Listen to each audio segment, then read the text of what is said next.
ज्येष्ठ काँग्रेस नेते आणि तत्कालीन गृहमंत्री पी चिदंबरम यांनी एका मुलाखतीमध्ये अलीकडेच हा उलगडा केलेला आहे.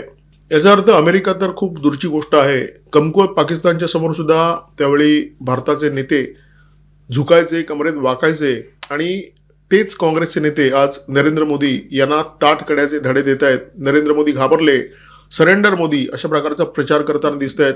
काँग्रेसच्या सत्ताकाळामध्ये काँग्रेसचे नेते अमेरिकेच्या समोर कसे सरपटायचे याचं एक उदाहरण नाहीये, खंडीभर उदाहरण आहेत. म्हणजे पी चिदंबरम यांनी जे काही सांगितलं ते अपवादात्मक नाहीये. अनेक काँग्रेस नेत्यांनी अशा प्रकारचे किस्से सांगितले आहेत, असे अनेक गौप्यस्फोट केलेले आहेत. नटवर सिंग हे काँग्रेसचे ज्येष्ठ नेते, काँग्रेसच्या सत्ताकाळामध्ये ते काही काळ परराष्ट्र मंत्री सुद्धा होते.